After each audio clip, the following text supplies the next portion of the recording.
Dear students, आज हम बात करेंगे मैकेनिज्म ऑफ फर्टिलाइजेशन। फर्टिलाइजेशन किस तरह से, क्रिया विधि किस तरह से कंप्लीट होता है। तो फर्टिलाइजेशन की जो मैकेनिज्म है उसको 5 स्टेप्स में, 5 पदों में विभक्त किया गया है। अर्थात 5 पदों में फर्टिलाइजेशन की क्रिया विधि कंप्लीट होती है। तो पहला जो स्टेप है वो है अप्रोच ऑफ स्पर्म टू ओवा, अर्थात मेल गेमिट का फीमेल गेमिट तक पहुंचना। दूसरा है capacitation and contact. Capacitation and contact अर्थात क्षमता। कैपेसिटेशन का अर्थ यहाँ पर यह है कि नेचर ने प्रत्येक मेल गेमिट को और प्रत्येक फीमेल गेमिट को नेचर ने ये क्षमता दी है, ये पावर दी है, ये कैपेसिटी दी है कि एक ही जाति का मेल गेमिट उसी जाति के फीमेल गेमिट को फर्टिलाइज करने की या निषेचित करने की क्षमता, वो कहलाती है कैपेसिटेशन। इसी तरह एक फीमेल गेमिट का उसी जाति के मेल गेमिट के द्वारा निषेचित होने की क्षमता, ये है कैपेसिटेशन। ठीक है, तो इस तरह से हम अगर ये आजकल साइंस ने बहुत तरक्की कर ली है कि एक जाति का जो मेल गेमिट है वो दूसरी जाति के फीमेल गेमिट के साथ इन विट्रो कंडीशन के अंदर निषेचन करवाकर नए एनिमल्स का निर्माण किया जा रहा है और प्लांट्स में इसका बहुत अधिक यूज हो रहा है। इसीलिए उन्नत जो किस्म के जो बीज हैं, हाइब्रिड जिसे कहते हैं, वो उस टेक्नोलॉजी का ही परिणाम है। जैसे खच्चर जो है वो एक हाइब्रिड एनिमल है और हाइब्रिड एनिमल के साथ हमेशा ये ट्रेजेडी है या उसमें कमी है कि वो फर्टाइल नहीं होता, अर्थात वो उसी जाति के या किसी जाति के फीमेल गेमिट को निषेचित करने की उसमें क्षमता नहीं होती, वो स्ट्राइल होता है। कैपेसिटेशन। दूसरा कॉन्टेक्ट। कॉन्टेक्ट का मतलब है मेल और फीमेल गेमिट का आपस में संपर्क स्थापित करना, अर्थात मेल गेमिट की पीएम का फीमेल गेमिट की पीएम के साथ संपर्क, ये है कॉन्टेक्ट। और जो कॉन्टेक्ट और कैपेसिटेशन है वो एक कीमोटैक्सिस प्रोसेस होती है, अर्थात रसायन उच्चलन प्रक्रिया है। तीसरा है एक्रोसोम रिएक्शन एंड पेनिट्रेशन।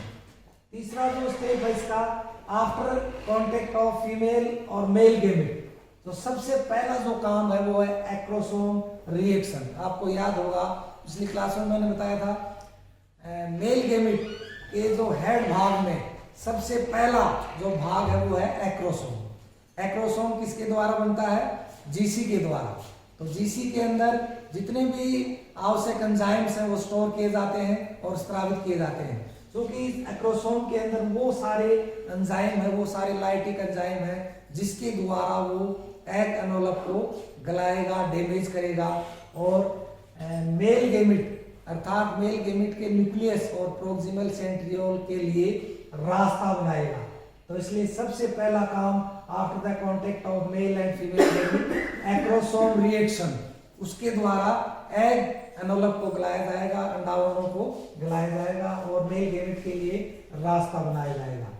उसके बाद पेनिट्रेशन। पेनिट्रेशन मतलब भेदन, अर्थात मेल गेमिट का फीमेल गेमिट की जो एग एनोलप है उनको भेद कर और प्लाज्मा मेम्ब्रेन को भेद कर ओवम के साइटोप्लाज्म तक पहुंचना, वो पेनिट्रेशन।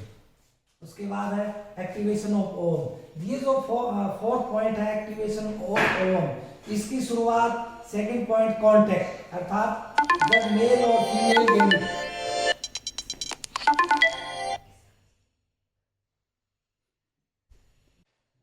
स्टूडेंट्स बीच में रोल आ जाएगा, कोई बात नहीं। चौथा जो पॉइंट एक्टिवेशन ऑफ ओवम, इसकी शुरुआत सेकंड पॉइंट आप देखिए कांटेक्ट ऑफ मेल और फीमेल गेमिट प्लाज्मा मेम्ब्रेन, तभी से इसकी शुरुआत हो जाती है एक्टिवेशन ऑफ ओवम। अर्थात जैसे मेल गेमिट की पीएम फीमेल गेमिट की पीएम के साथ कांटेक्ट करेगी तो वो जो कांटेक्ट है वो एक स्टिमुलस उद्दीपन का काम करेगा और उस उद्दीपन के परिणाम स्वरूप ओवम के अंदर सभी आवश्यक बायोलॉजिकल एक्टिविटीज की शुरुआत हो जाएगी। अर्थात आगे जितने भी चेंजेस हैं, आवश्यक सामान का, आवश्यक पदार्थों का सिंथेसिस और स्टोरेज, उनकी शुरुआत हो जाएगी। तो एक्टिवेशन ऑफ ओवम ये संपर्क मात्र से ही, जिसके परिणाम स्वरूप जो ओवम है वो आगे embryogenesis after fusion of gametic pronuclei, उसके बाद उसको विभाजित होना है, विभाजित होने के बाद कितनी सेल बनेंगे, 2 से 4, 4 से 8, तो उनके लिए आवश्यक जितने पदार्थ हैं उनका सिंथेसिस और स्टोरेज वो एक्टिवेशन के दौरान ओवम के साइटोप्लाज्म में होता है। और लास्ट है fusion of gametic pronuclei, the completion of fertilization mechanism after the fusion of gametic pronuclei, जब मेल गैमेट का न्यूक्लियस और फीमेल गैमेट का न्यूक्लियस एक दूसरे के साथ फ्यूजन होने से पहले अपनी आकार आकृति बदलते हैं, इसलिए ये टर्म काम में ली जाती है प्रोन्यूक्लियाई। तो प्रोन्यूक्लियाई अलग कोई न्यूक्लियस नहीं है, बल्कि गैमेट्स का वो ही न्यूक्लियस है जो दोनों न्यूक्लियस फ्यूजन से पहले आकार आकृति बदलते हैं और बदलने के बाद वो आपस में फ्यूज होते हैं। फ्यूज होने के बाद जो सेल है वो अब कहलाएगी जाइगोट अर्थात डिप्लॉइड सेल। उसके बाद ये जो प्रोसेस है वो क्लीवेज या विदलन। और आपको एक चीज मैं यहाँ बता दूं कि मेल गैमेट का सिर्फ न्यूक्लियस और प्रोक्सिमल सेंट्रियोल ही ओवा के साइटोप्लाज्म में प्रवेश करते हैं, बाकी कोई भी पार्ट ओवा के साइटोप्लाज्म में प्रवेश नहीं करता। अगला जो पार्ट है केंद्र के ऊपर वो एक्रोसोम काम में आ जाता है, पीछे का जो जितना ही भाग है डिस्टल सेंट्रियोल के बाद का वो सारा बाहर रह जाता है। जैसे ही एक मेल गैमेट ओवा के साइटोप्लाज्म में एंटर करता है, उसके तुरंत बाद मोस्टली एनिमल्स, जबकि रेप्टाइल्स, एवीज और मैमल्स में ऐसा नहीं होता, बाकी एनिमल्स के अंदर फर्टिलाइजेशन मेम्ब्रेन बना दी जाती है और वो बनती है जस्ट बिलो द पीएम के अंदर, प्लाज्मा मेम्ब्रेन के अंदर फर्टिलाइजेशन मेम्ब्रेन बना दी जाती है। वो फर्टिलाइजेशन मेम्ब्रेन पॉलीस्पर्मी को रोकने के लिए बनाई जाती है। तो सबसे पहले हम बात करते हैं अप्रोच ऑफ स्पर्म टू ओवा। ये जो है मेल गैमेट का फीमेल गैमेट तक पहुंचना, वे एनिमल जिनमें बाह्य निषेचन पाया जाता है उनके अंदर जल के द्वारा, जल मीडियम होता है, उसके द्वारा मेल गैमेट फीमेल गैमेट तक पहुंचता है। और वे एनिमल जिनमें इंटरनल फर्टिलाइजेशन पाया जाता है उनमें मेल गैमेट का फीमेल गैमेट तक पहुंचने के लिए बॉडी फ्लूइड प्लस जो मस्कुलर टिश्यू है वो सहायक होते हैं, जिसकी सहायता से मेल गैमेट फीमेल गैमेट तक पहुंचता है।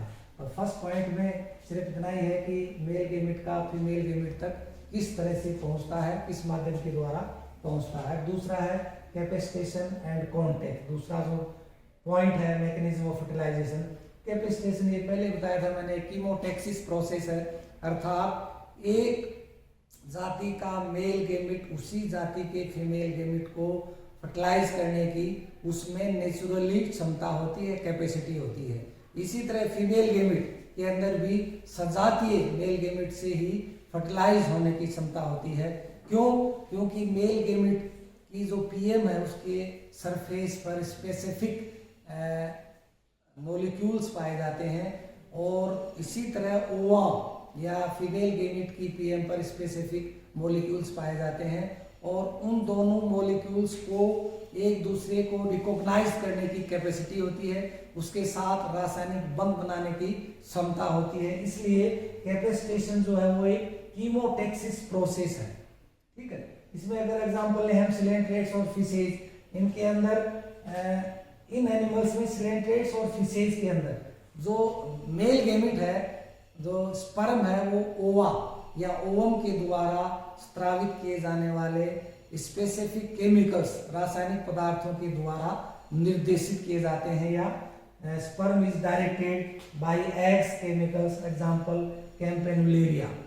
कैम्पेनुलेरिया के अंदर ये ऑब्जर्व किया गया है कि फीमेल गैमेट या ओवा के द्वारा जो 7 रासायनिक पदार्थ आए हैं उनके इम्पैक्ट से जो मेल गैमेट है वो ओवा के पास या ओवा की पीएम तक पहुंचता है।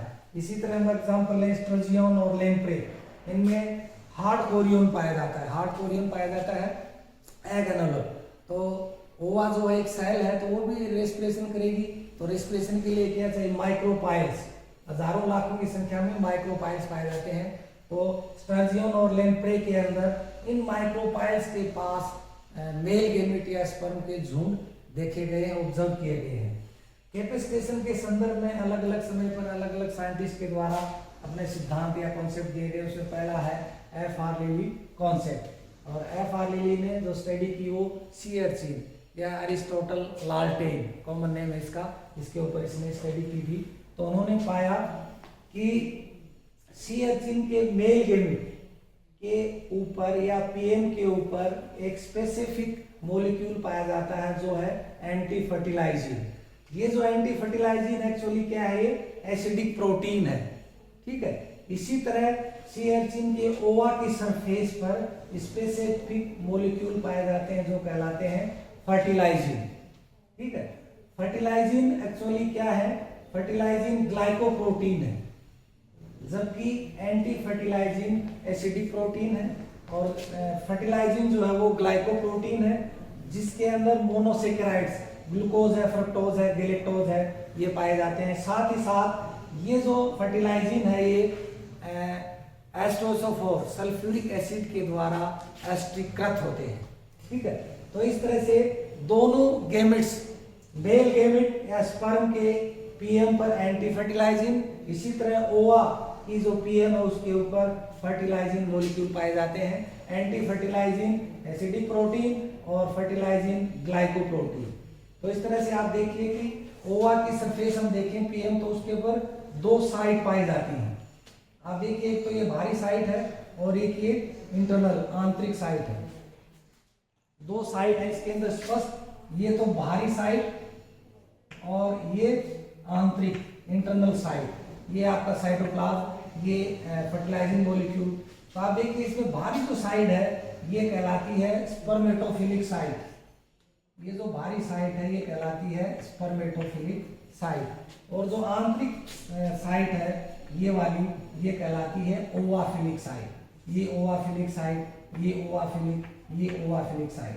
तो इस तरह से पीएम के बाहर की तरफ स्पर्मेटोफिलिक साइड और अंदर की तरफ ओवाफिलिक साइड पाई जाती है। जैसे ही कांटेक्ट होगा मेल और फीमेल गैमेट के पीएम का, आप यहाँ पर देखिए, ये तो बिफोर कांटेक्ट ऑफ मेल और फीमेल गैमेट, ये after contact of male and female gamete plasma membrane. आप देखिए ये मेल गैमेट है, ये मेल गैमेट जो बाइंडिंग साइट है यहाँ पर ये साइट, तो बाहर की जो साइट है ये स्पर्मेटोफिलिक साइट है जिसकी वजह से स्पर्म जो है वो इस पीएम के साथ कांटेक्ट करेगा। लेकिन इसमें आप देखिए सबसे पहले इस मेल गैमेट ने जो ओवा की जो पीएम है उसको कांटेक्ट किया, जिसके कारण से ये जो ओवाफिलिक साइट है इसकी ये फ्री है, बाकी की जो ओवाफिलिक साइट है ये ब्लॉक कर दी जाती है, ठीक है। जैसे ही एक मेल गैमेट ओवा की या ओवम की पीएम के साथ संपर्क कर लेगा तो बाकी की जितनी भी ओवाफिलिक साइट हैं जो आंतरिक स्तर पर हैं वो सारी ब्लॉक कर दी जाती हैं, जिससे पॉलीस्पर्मी नहीं हो सके। तो सिर्फ एक जो मेल गैमेट है वो एंटर करेगा। ये एफ.आर. लेली ने बताया कि दोनों मेल और फीमेल गैमेट की पीएम के ऊपर स्पेसिफिक मॉलिक्यूल्स होते हैं जो कि उसी जाति के मॉलिक्यूल्स को रिकॉग्नाइज कर उसके साथ रासायनिक बंध बनाने की क्षमता रखते हैं। That's all. नेक्स्ट जो टर्न पे हम बात करेंगे दूसरे कॉन्सेप्ट्स की। Thank you.